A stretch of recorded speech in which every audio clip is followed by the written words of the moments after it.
So to make your fresh, packed, full of nutrients, color green stock, you're gonna need turkey. Now, I like to do a mix of fresh and smoked. You can go straight into your stock pot with this, but I'm gonna take it one step further and add some tomato paste and roast it in my oven for about 15 minutes. And it's just your basic mirepoix. You got your onions, celery, carrots.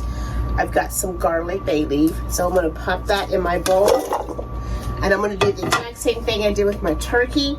I'm gonna do some tomato paste, some avocado oil. So while we're roasting away, I wanna talk to you about what is going to make this color green stock so special.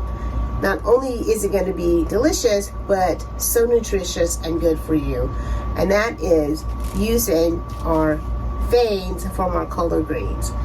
Now, a lot of people just tear them out and throw them away. Some people chop them up real fine and add them to their color greens. But I just like to use them and put them in my stock and really just pull out all of the nutrients that they had to offer. Please give them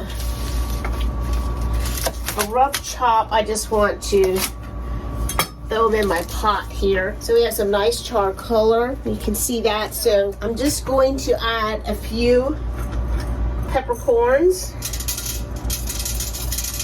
I'm going to cover this with water.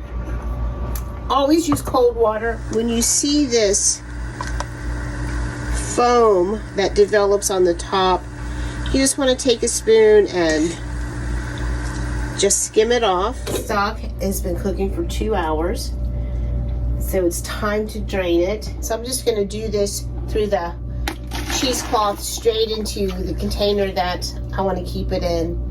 Now let this cool completely before you put it in the refrigerator. It will last in the refrigerator for up to 2 weeks, but I hope that you make color greens this New Year's. I hope that the new year brings you health, wealth, prosperity, happiness. Happy New Year's, everybody.